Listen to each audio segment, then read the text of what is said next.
Hello friends, welcome to my YouTube channel. സുശാന്താണ്. എല്ലാവരും സുഖമായിരിക്കുന്നു എന്ന് വിശ്വസിക്കുന്നു. ഇന്ന് മാർക്കറ്റ് അവധിയാണ് മുഹറം പ്രമാണിച്ച്. അപ്പോൾ അതുകൊണ്ട് തന്നെ നാളെ വീണ്ടും നമ്മൾ മാർക്കറ്റിലേക്ക് ഒരു ദിവസത്തെ അവധിക്ക് ശേഷം പോകുമ്പോൾ ഒരുപാട് കാര്യങ്ങൾ നല്ലതും മോശവുമായിട്ട് വാർത്തകളും വിശകലനങ്ങളും ഒക്കെ ചെയ്യേണ്ടതായിട്ടുണ്ട്, അല്ലെങ്കിൽ വന്നിട്ടുണ്ട്. അപ്പോൾ അതിലേക്കൊക്കെ പോകുന്നതിന് മുന്നോടിയായിട്ട് നമ്മുടെ ചാനൽ ആദ്യമായിട്ടാണ് കാണുന്നതെങ്കിൽ തീർച്ചയായിട്ടും സബ്സ്ക്രൈബ് ചെയ്യാൻ മറക്കാതിരിക്കുക. അപ്പോൾ ഇന്നലെ നിഫ്റ്റി എല്ലാം തന്നെ റെക്കോർഡ് ഹൈയിലാണ്, അല്ലെങ്കിൽ റെക്കോർഡ് ഹൈ ടച്ച് ചെയ്തതിന് ശേഷമാണ് ക്ലോസ് ചെയ്തിരിക്കുന്നത്. ക്ലോസിംഗ് ബേസിലും റെക്കോർഡ് ഹൈ ആണ്, അല്ലെങ്കിൽ ട്രേഡിംഗ് സമയത്തും അത് റെക്കോർഡ് ഹൈ ടച്ച് ചെയ്തിട്ടുണ്ടായിരുന്നു. 24,613 നിഫ്റ്റി ക്ലോസ് ചെയ്തത്. സെൻസെക്സിൽ 51 പോയിൻ്റ് നേട്ടം, നിഫ്റ്റിയിൽ 26 പോയിൻ്റ് നേട്ടം. മിഡ് ക്യാപ്പ് സ്മോൾ ക്യാപ്പ് ഒക്കെ തന്നെ ഇന്നലെ ഓൾ ടൈം ഹൈ ടച്ച് ചെയ്തു. അപ്പോൾ വ്യക്തമായിട്ടുള്ള മുന്നേറ്റത്തോടു കൂടി തന്നെയാണ് മാർക്കറ്റ് ക്ലോസിംഗ് നടന്നിരിക്കുന്നത്. ഇനിയിപ്പോൾ നാളെ മാർക്കറ്റ് ഓപ്പൺ ചെയ്യുന്ന സമയത്ത് നിഫ്റ്റിയുടെ എക്സ്പയറി കൂടിയാണ്. അതിൻ്റെ ഒരു അവസാന നിമിഷ പ്രോഫിറ്റ് ബുക്കിംഗ് കൂടി നമ്മൾ കണ്ടു. FIIസിൻ്റെ ഭാഗത്തു നിന്നും ഇന്നലെയും ചെറിയ രീതിയിലുള്ള ബൈയിങ് തന്നെയാണ് ദൃശ്യമായത്. 1271 കോടി രൂപയുടെ ബൈയിങ് ആണ് FIIs ഇന്നലെ നടത്തിയത്. ഡൊമസ്റ്റിക് ഇൻസ്റ്റിറ്റ്യൂഷണൽ ഇൻവെസ്റ്റേഴ്സ് 529 കോടി രൂപയുടെ സെല്ലിംഗ് ഇന്നലെ മാർക്കറ്റിൽ നടത്തി. അവരുടെ FIIസിൻ്റെ ഇൻഡെക്സ് ഫ്യൂച്ചേഴ്സും ഓപ്ഷൻസും ഒക്കെ നോക്കി, സ്റ്റോക്ക് ഫ്യൂച്ചേഴ്സിലൊക്കെ ഉള്ള പൊസിഷൻസ് നോക്കിക്കഴിഞ്ഞാൽ അവരിപ്പോഴും മൈനസിൽ തന്നെയാണുള്ളത്. Especially stock futures, index options, index futures അവർ ഇന്നലെയും വിൽപ്പനയാണ് നടത്തിയിരിക്കുന്നത്. സോ പോസിറ്റീവ് ട്രിഗർ വിചാരിക്കുന്നു. ഇനി അമേരിക്കയിൽ നിന്ന് നോക്കിക്കഴിഞ്ഞാലും അമേരിക്കയിൽ ഇന്നലെ സിൽവറും ഗോൾഡൊക്കെ ഓൾ ടൈം ഹൈയിലേക്ക് ടച്ച് ചെയ്തിരിക്കുന്നു. പക്ഷേ ഒരു ചെറിയ തിരുത്തലോട് കൂടിയാണ് അമേരിക്കൻ വിപണികൾ ഇന്നലെ ക്ലോസിംഗ് നടത്തിയിരിക്കുന്നത്. ഇനി ഇന്ത്യയിലേക്ക് തന്നെ വരികയാണെങ്കിൽ ഇന്ത്യയിലെ FIIസിൻ്റെ ഡാറ്റ പോസിറ്റീവാണ്. സോ കുറച്ചുകൂടി നമുക്കൊരു അപ്സൈഡ് പ്രതീക്ഷിക്കാം. ഇന്നലത്തെ ക്ലോസിംഗ് അനുസരിച്ച് നോക്കുകയാണെങ്കിൽ നിഫ്റ്റിക്കുള്ള അടുത്ത പ്രധാനപ്പെട്ട റെസിസ്റ്റൻസ് സോണെന്ന് പറയുന്നത് 700-730 റേഞ്ചാണ്. അതായത് 24,700-730 റേഞ്ചിലാണ് നിഫ്റ്റിക്ക് പ്രധാനപ്പെട്ട ഒരു റെസിസ്റ്റൻസ് സോണായിട്ടുള്ളത്. അതേസമയം നിഫ്റ്റിയുടെ പ്രധാനപ്പെട്ട സപ്പോർട്ട് സോണ് 24,500-550 സോണായിരിക്കും. 24,500 താഴെ നിഫ്റ്റി ട്രേഡ് ചെയ്യുകയാണെങ്കിൽ മാത്രമാണ് ഒരു വീക്ക്നെസ്സിലേക്ക് പോകാനുള്ള സാധ്യതയുള്ളത്. അല്ലാതെ അപ്പോൾ ചെറിയൊരു മൈനർ പ്രോഫിറ്റ് ബുക്കിംഗ് ആണെങ്കിൽ തീർച്ചയായിട്ടും 24,500 അടുപ്പിച്ച് നിഫ്റ്റി കിട്ടുമെന്ന് തന്നെയാണ് വിചാരിക്കുന്നത്. രണ്ടാമത്തെ ഒരു കാര്യം, ബഡ്ജറ്റ് അടുക്കുകയാണ്. ബഡ്ജറ്റ് അടുക്കും തോറും ജനങ്ങൾക്കും അല്ലെങ്കിൽ ട്രേഡേഴ്സിനും ഒക്കെ തന്നെ ഒരു പാനിക് സിറ്റുവേഷൻ ഉണ്ട്. കാരണം മാർക്കറ്റ് ഓൾ ടൈം ഹൈയിലാണുള്ളത്. സോ ചെറിയ നെഗറ്റീവ്സ് പോലും വലിയതായിട്ട് സെൽ ഓഫിന് കാരണമായേക്കാം. കാരണം ആൾക്കാർ മൊത്തം, ട്രേഡേഴ്സ് മൊത്തം ഒരു പാനിക് സിറ്റുവേഷനാണ്. ചെറിയൊരു അവസരത്തിന് വേണ്ടി കാത്തിരിക്കുകയാണ്. ചെറിയൊരു നെഗറ്റീവ് പോലും വന്നു കഴിഞ്ഞാൽ അവർ പ്രോഫിറ്റ് ബുക്കിംഗ് സ്റ്റാർട്ട് ചെയ്യും. അപ്പോൾ ഒരു സ്റ്റീപ്പായിട്ടുള്ളൊരു ഫോളിങ്ങിനുള്ള സാധ്യതയുണ്ട്. അപ്പോൾ നമുക്ക് തള്ളിക്കളയാൻ സാധിക്കില്ല. പ്രോഫിറ്റ് ബുക്കിങ്ങും തിരുത്തലുകളും വരുന്ന ഷാർപ്പായിട്ടുള്ള സെല്ലിംഗ് ആയിരിക്കും, ചെറിയ പാനിക്ക് പോലും. കാരണം എല്ലാവരും ബേസ്റ്റ് ചെയ്യാൻ നിൽക്കുന്ന ഒരു ബലൂൺ പോലെയാണ് നിൽക്കുന്നത്. എപ്പോൾ പ്രോഫിറ്റ് ബുക്ക് ചെയ്യണം, എന്തെങ്കിലും ഒരു ചെറിയ ലാഞ്ചന കിട്ടുന്ന സമയത്ത് എക്സിറ്റ് ചെയ്യാൻ വേണ്ടി കാത്തിരിക്കുകയാണ്. അതേസമയം നമ്മുടെ ലിക്വിഡിറ്റി വളരെ സ്ട്രോങ് ആണ്. 21,000-22,000 കോടി രൂപയാണ് ഒരു മാസം ക്യാഷായിട്ട് നമുക്ക് കിട്ടുന്ന SIP രൂപത്തിൽ. സോ ഡൊമസ്റ്റിക് ഇൻസ്റ്റിറ്റ്യൂഷനിൽ സദാ തയ്യാറാണ് ലോവർ സൈഡിൽ ക്യാഷുമായിട്ട് ബൈയിങ് ലെവലിൽ. അപ്പോൾ അതാണ് മാർക്കറ്റിൽ സ്റ്റീപ്പ് ഫാൾ ഉണ്ടാകുന്ന സമയത്ത് ഒരു പെർട്ടിക്കുലർ ലെവലിൽ നമുക്ക് ബൈയിങ് ഓപ്പർച്യൂണിറ്റി ഉണ്ടാകും. പിന്നീട് വീണ്ടും ഒരു ബൗൺസ് ബാക്കിനുള്ള സാധ്യതകളുണ്ട്. ബഡ്ജറ്റിനടുത്ത് എത്തുന്ന സമയത്ത് മാർക്കറ്റിൽ കുറച്ച് നെർവസ്നെസ് ഉണ്ട്. അത് സത്യം തന്നെയാണ്.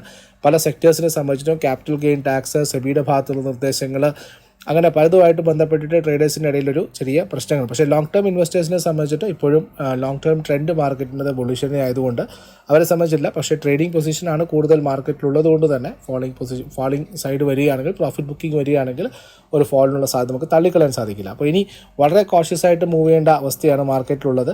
വളരെ സെലക്റ്റീവ് ആയിട്ടുള്ള സ്റ്റോക്കുകളിലാണ് മാത്രമാണ് നമുക്ക് ബൈയിങ് പൊസിഷൻ ഉള്ളത്. അതുപോലെ തന്നെ ബഡ്ജറ്റ് റിലേറ്റഡ് ആയിട്ടുള്ള സ്കീമുകളിൽ നാളെ മുതൽ സ്റ്റോക്കുകളിലും സെക്ടർ വൈസും ഫോക്കസ് ആയിരിക്കും. ചൊവ്വാഴ്ചയാണ് ബഡ്ജറ്റ് വരുന്നത്. അപ്പോൾ ഇനി നമുക്ക് 3 ട്രേഡിംഗ് സെഷൻ കൂടി മാത്രമേ ഉള്ളൂ: വ്യാഴം, വെള്ളി, അതുപോലെ തിങ്കൾ. അപ്പോൾ ഇനി അങ്ങോട്ട് ബഡ്ജറ്റ് റിലേറ്റഡ് ആയിട്ടുള്ള തീമുകളും കമ്പനികളിലുമായിരിക്കും ഫോക്കസ് കൂടുതൽ വരാൻ സാധ്യത. അതിനോടൊപ്പം തന്നെ Q1 റിസൾട്ടുകളുണ്ട്. ഇപ്പോൾ ഏഷ്യൻ പെയിൻറ്റ്സിൻ്റെ റിസൾട്ട് വന്നിട്ടുണ്ട്. അത്രമാത്രം ഇംപ്രസീവ് ആയിട്ടുള്ള റിസൾട്ട് അല്ല. ഇന്റർനാഷണൽ സെയിൽസും മാർജിനും പ്രോഫിറ്റ് ആഫ്റ്റർ ടാക്സിലും ഒക്കെ തന്നെ കുറവാണ് രേഖപ്പെടുത്തിയിരിക്കുന്നത്. സോ അതിൻ്റെ ഒരു ഇമ്പാക്റ്റ് ഇപ്പോൾ ഈ ഒരാഴ്ചയും വരുന്ന ദിവസങ്ങളിൽ നല്ല രീതിയിലുള്ള കമ്പനികൾ റിസൾട്ടുമായിട്ട് വരുന്നുണ്ട്. അതും കൂടി മാർക്കറ്റിനെ കൺസിഡർ ചെയ്യുന്നതാണ്. മാർക്കറ്റിൻ്റെ ട്രെൻഡ് ഒരു ചെറിയ രീതിയിൽ ലൈറ്റായിട്ടുള്ള പോസിറ്റീവാണ്. പക്ഷേ വളരെ കോഷ്യസ് അപ്രോച്ച് കൊണ്ടുപോകണം എന്നാണ് പറയാനുള്ളത്. അപ്പോൾ ഇനി സ്റ്റോക്ക് സ്പെസിഫിക് ആയിട്ടുള്ള അനാലിസിസിലേക്ക് പോകുന്നതിന് മുന്നോടിയായിട്ട് ഞാനൊരു സെബി രജിസ്റ്റേർഡ് റിസർച്ച് അനലിസ്റ്റാണ്. ഞങ്ങളുടെ റിസർച്ച് സജഷൻസിനും ഞങ്ങളുടെ സ്റ്റോക്ക് ഐഡിയാസിനും റെക്കമെൻഡേഷൻസുമായിട്ട് ഞങ്ങളുടെ പ്രൈവറ്റ് ടെലിഗ്രാം ഗ്രൂപ്പ് വഴി നിങ്ങൾക്ക് ഞങ്ങളോടൊപ്പം അസോസിയേറ്റ് ചെയ്യാവുന്നതാണ്. അതിനുള്ള ലിങ്ക് ഞാൻ ഡിസ്ക്രിപ്ഷനിൽ കൊടുത്തേക്കാം. അതുവഴി മാത്രം ഞങ്ങളുമായിട്ട് അസോസിയേറ്റ് ചെയ്യുക. അപ്പോൾ ഇനി വീഡിയോയിലേക്ക് വരികയാണെങ്കിൽ യെസ്റ്റർഡേ വളരെ പ്രധാനപ്പെട്ട ഒരു അനൗൺസ്മെൻറ്റ്, അതായത് കുറച്ച് ലോങ് ടേം ഇമ്പാക്റ്റ് ഉണ്ടാക്കാവുന്ന ഒരു അനൗൺസ്മെൻറ്റ് എന്ന് പറയുന്നത് ഉത്തർപ്രദേശ് ഗവൺമെൻറ്റിൻ്റെ ഭാഗത്തുനിന്നുണ്ടായിരിക്കുന്ന ഇലക്ട്രിക്കൽ വെഹിക്കിളുകളുമായിട്ട് ബന്ധപ്പെട്ട സബ്സിഡി അനൗൺസ്മെൻ്റ് ആണ്. അവർ 2022 ഓഗസ്റ്റിലാണ് ഈ ഒരു പദ്ധതി തുടങ്ങിയത്. അതായത് ഇലക്ട്രിക് വെഹിക്കിളുകൾ വാങ്ങുന്ന സമയത്ത് വൺ ടൈം സബ്സിഡി എന്ന രീതിയിൽ ഒരു പൈസ അവർക്ക് അല്ലെങ്കിൽ ഒരു സബ്സിഡിയിൽ കുറവ് കിട്ടുന്നു എന്നുള്ളതാണ്. അതിപ്പോൾ 2 വീലേഴ്സിന് 5000 രൂപയും 4 വീലേഴ്സിന് 1 ലക്ഷം രൂപയും ഇലക്ട്രിക് ബസ്സുകൾക്ക് 20 ലക്ഷം രൂപയും ഗുഡ്സ് കാരിയറിന് 1 ലക്ഷം രൂപയുമാണ് സർക്കാർ പ്രഖ്യാപിച്ചിരുന്നത്. ഇതൊരു വൺ ടൈമാണ്. അത് വാങ്ങുന്ന സമയത്താണ് ഈ കുറവ് ലഭിക്കുന്നത്. അതും ഇലക്ട്രിക് വെഹിക്കിളുകളായിരിക്കണം. അപ്പോൾ ഇത് 2022 ആരംഭിച്ച് 2023 ഓഗസ്റ്റിൽ കഴിയുന്ന രീതിയിലുള്ളൊരു പദ്ധതിയായിരുന്നു.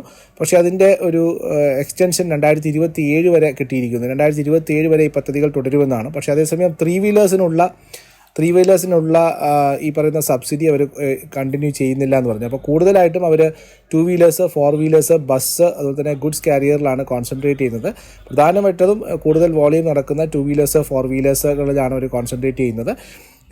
ഇതിൻ്റെ ഭാഗമായിട്ട് പറയുന്നത് EV എൻ്റയർ എക്കോസിസ്റ്റം, അതായത് എൻ്റയർ EV പ്രൊഡക്ഷൻ എക്കോസിസ്റ്റത്തിന് അഡ്വാൻറ്റേജ് കിട്ടാൻ സാധ്യതയുണ്ട്. UP പോലുള്ള വലിയ സംസ്ഥാനത്ത് സ്വാഭാവികമായിട്ടും ഇത്രയും വലിയ ഒരു സബ്സിഡി പ്രഖ്യാപിക്കുന്നു. അല്ലെങ്കിൽ ടാറ്റ മോട്ടോഴ്സ് പോലുള്ള കമ്പനികളെ സംബന്ധിച്ച് ലോങ് ടേമിൽ വളരെ പ്രോസ്പെക്റ്റീവാണ്.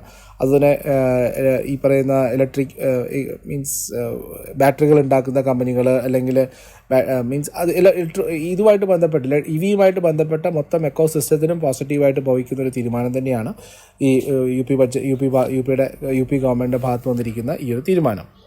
അതുപോലെ മറ്റൊരു പ്രധാനപ്പെട്ട അപ്ഡേറ്റ് മാജിക് ബ്രിക്സിൻ്റെ ഭാഗത്ത് വന്നിരിക്കുന്ന റിയൽ എസ്റ്റേറ്റ് രംഗത്ത് വന്നിരിക്കുന്ന ഒരു പ്രധാനപ്പെട്ട റിപ്പോർട്ടാണ്. ഇവിടെ പറയുന്നത് ഇന്ത്യൻ റിയൽ എസ്റ്റേറ്റ് കമ്പനികളുടെ ഭാവി വീണ്ടും ശോഭനമാണ് എന്നുള്ളതാണ്. കാരണം അവർ പറയുന്ന റിപ്പോർട്ട് അനുസരിച്ച് പറയുന്നത് ക്വാർട്ടർ ഓൺ ക്വാർട്ടർ ബേസിലെ പല മേജർ സിറ്റികളിലും ഡിമാൻഡ് വീണ്ടും കൂടിയിരിക്കുന്നു. പക്ഷേ അതായത് പ്രോപ്പർട്ടികൾക്കും 1 BHK അടക്കമുള്ള പ്രോപ്പർട്ടികൾക്ക് വൻ രീതിയിലുള്ള ഡിമാൻഡാണ്. പക്ഷേ അത്രമാത്രം സപ്ലൈ മാർക്കറ്റിലില്ല. അതുകൊണ്ട് തന്നെ പ്രൈസ് റൈസ് വരുന്നു അല്ലെങ്കിൽ പ്രൈസ് കൂടുന്നു, വില കൂടുന്നു. പ്രധാനപ്പെട്ട നഗരങ്ങളിലൊക്കെ തന്നെ പ്രോപ്പർട്ടി വില വീണ്ടും കുതിച്ചു വരുന്നു എന്നുള്ള വാർത്തകളാണ് മാജിക് ബ്രിക്സ് നൽകുന്നത്. ഇതിൽ പറയുന്നത് മുംബൈ മെട്രോപൊളിറ്റൻ അടക്കമുള്ള സിറ്റികളിൽ 1 BHK ഫ്ലാറ്റുകൾ അടക്കം ഉള്ളതിന് ക്രമാതീതമായി വില വർദ്ധിച്ചിരിക്കുന്നു എന്നുള്ളതാണ്.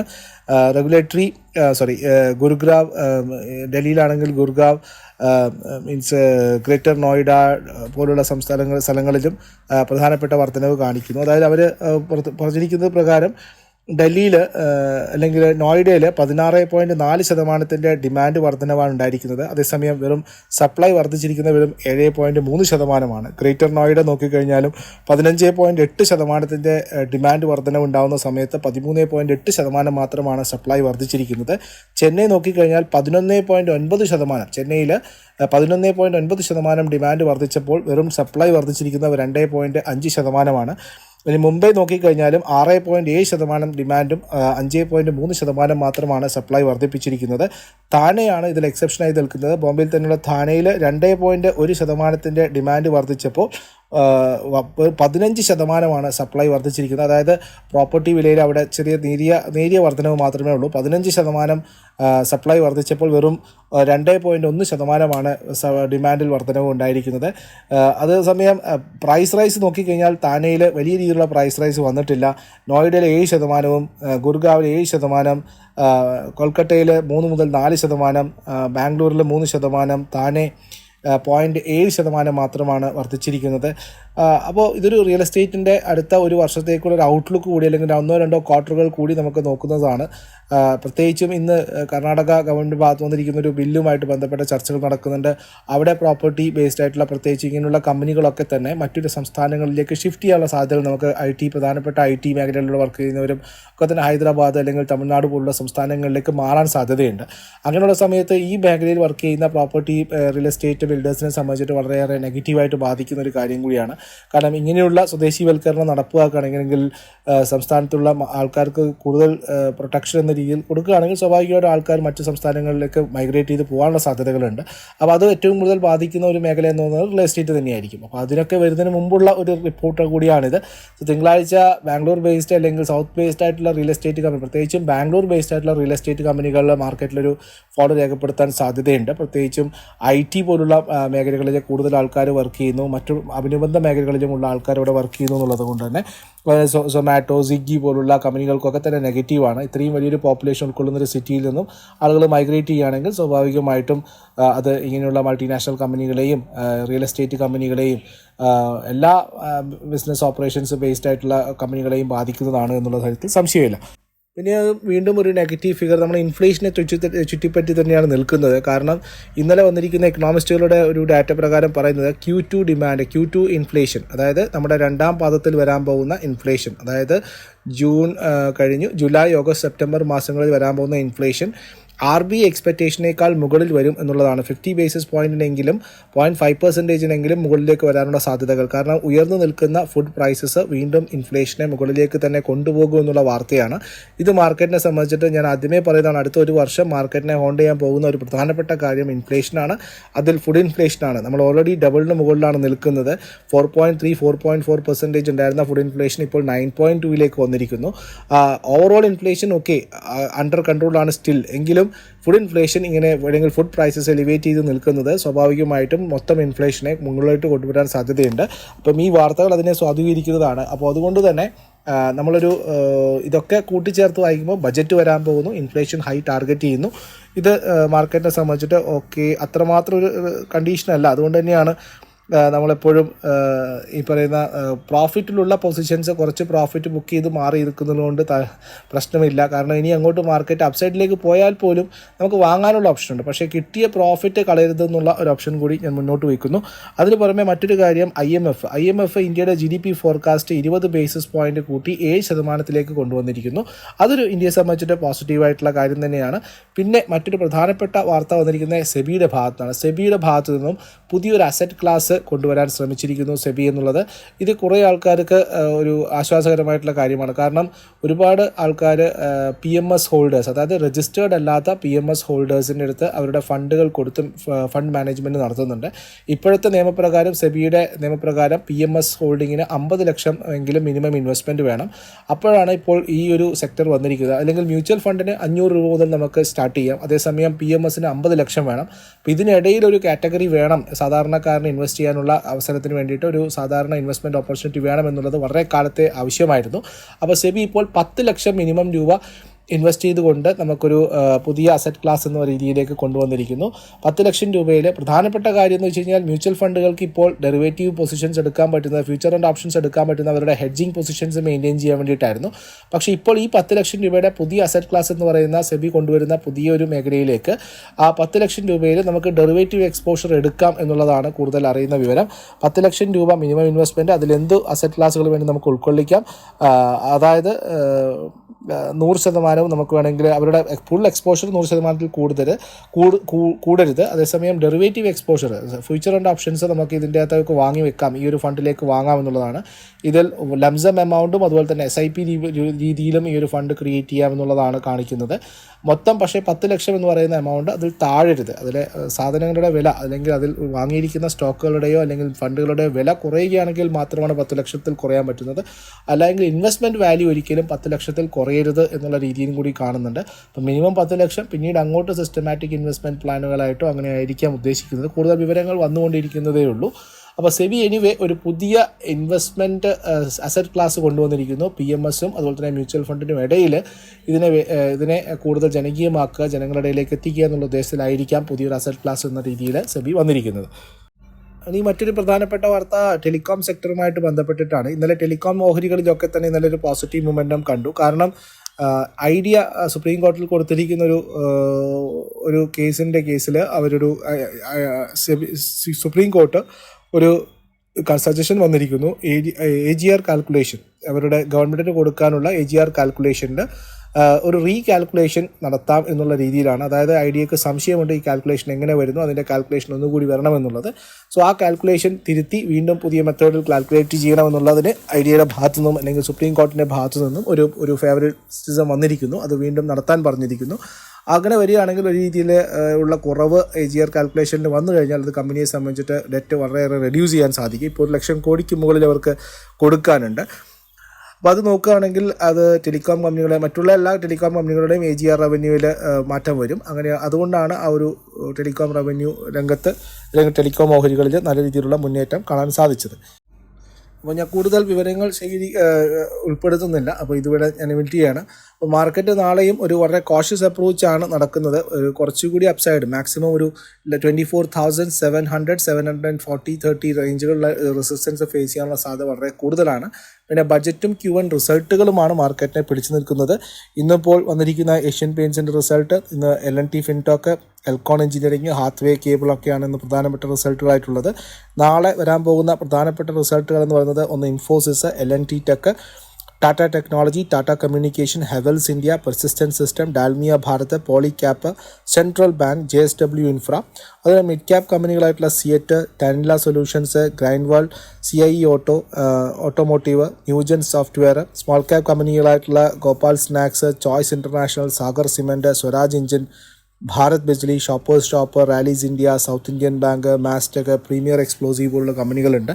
അതായത് മൊത്തം 39 കമ്പനികൾ നാളെ റിസൾട്ടുമായിട്ട് വരുന്നുണ്ട്. അതിൻ്റെ ഒരു ഇമ്പാക്റ്റ് കൂടി ഉണ്ടാവും. അപ്പോൾ ഇൻഡെക്സിൽ ഫോക്കസ് ചെയ്യാതെ സ്റ്റോക്ക് സ്പെസിഫിക് ആയിട്ടും സെക്ടർ സ്പെസിഫിക് ആയിട്ടുള്ള കാര്യങ്ങളിലായിരിക്കും ഫോക്കസ് ചെയ്യേണ്ടത്, പ്രത്യേകിച്ചും ബജറ്റ് കൂടി വരുന്ന സമയത്ത്. അപ്പം ആകെ മൊത്തം നല്ലൊരു മേളമാണ് മാർക്കറ്റിൽ നടക്കാൻ പോകുന്നത്. വളരെ കോഷ്യസ് ആയിട്ടുള്ള അപ്രോച്ച് നടത്തുക. ഇൻവെസ്റ്റേഴ്സിനെ സംബന്ധിച്ച് ലോങ് ടേം നിങ്ങളൊരു 2, 3, 4 വർഷത്തേക്ക് ഇൻവെസ്റ്റ് ചെയ്ത് വെച്ചിരിക്കുന്ന ഫണ്ടാണെങ്കിൽ നിങ്ങൾക്ക് യാതൊരു തരത്തിലുള്ള പ്രശ്നങ്ങളും വരാനില്ല. കാരണം മാർക്കറ്റിൻ്റെ ട്രെൻഡ് ഇപ്പോഴും ഇൻടാക്റ്റ് തന്നെയാണ്.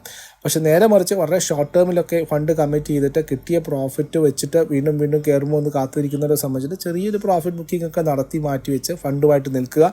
ഈ പറയുന്ന കാര്യങ്ങളൊക്കെ ചെറിയൊരു നെഗറ്റീവ് വരികയാണെങ്കിൽ ബജറ്റിൻ്റെ കേസിലായാലും അല്ലെങ്കിൽ ഇൻഫ്ലേഷൻ്റെ കേസിലായാലും മാർക്കറ്റ് ഡിപ്പ് ചെയ്യുന്ന സമയത്ത് വീണ്ടും എൻ്റർ ചെയ്യാനുള്ള അവസരം സ്വാഭാവികമായിട്ട് കിട്ടും. അതുകൂടി കൺസിഡർ ചെയ്തുകൊണ്ട് മാത്രം ട്രേഡിംഗ് ആക്ടിവിറ്റീസ് ഇനീഷ്യേറ്റ് ചെയ്യുക, ഇൻവെസ്റ്റ്മെൻറ്റ് ഇനീഷ്യേറ്റ് ചെയ്യുക. ഞങ്ങളുടെ സ്റ്റോക്ക് മാർക്കറ്റ് റിലേറ്റഡ് ആയിട്ടുള്ള പ്രൈവറ്റ് ടെലിഗ്രാം ചാനലുകളിൽ കൃത്യമായിട്ടുള്ള റിസർച്ച് നോട്ട് അടക്കം വളരെ കൃത്യമായിട്ടുള്ള സ്റ്റോക്ക് സ്പെസിഫിക് ആക്ടിവിറ്റീസാണ് പറയുന്നത്. സോ അവിടെ നിങ്ങൾക്ക് ജോയിൻ ചെയ്യാൻ താല്പര്യമുണ്ടെങ്കിൽ പറയാം. ഫണ്ടമെൻ്റലി വളരെ സ്ട്രോങ് ആയിട്ടുള്ള സ്റ്റോക്കുകൾ മാത്രമാണ് സജഷനിൽ വരുന്നത്. അപ്പോൾ അതുകൊണ്ട് തന്നെ നിങ്ങളോടൊപ്പം അസോസിയേറ്റ് ചെയ്യാൻ താല്പര്യമുണ്ടെങ്കിൽ ഞങ്ങൾ നിങ്ങളെ അവിടേക്ക് ക്ഷണിക്കുന്നു. മറ്റൊരു വീഡിയോ ആയിട്ട് കാണാം. വീഡിയോ കണ്ട് ഇഷ്ടമായിട്ടുണ്ടെങ്കിൽ തീർച്ചയായിട്ടും നിങ്ങളുടെ അഭിപ്രായങ്ങളും രേഖപ്പെടുത്താൻ മറക്കരുത്. അതുപോലെ തന്നെ വീഡിയോ മറ്റുള്ളവരിലേക്ക് എത്തിക്കാൻ ഇതിൻ്റെ വീഡിയോ ഷെയർ ചെയ്യുമെന്ന് വിചാരിക്കുന്നു. അപ്പോൾ ഇതൊക്കെയാണ് നമുക്ക് ചെയ്യാൻ പറ്റുന്നത്, നിങ്ങൾക്ക് ചെയ്തു തരാൻ പറ്റുന്നത്, ഞങ്ങളുടെ ഉപകാരം എന്ന് പറയുന്നത്. അത് കൂടുതൽ ലൈക്കുകൾ പോരട്ടെ, ഷെയറുകൾ കൂടട്ടെ. മറ്റൊരു വീഡിയോ ആയിട്ട് കാണുന്നത് വരെ നന്ദി, നമസ്കാരം. Thank you.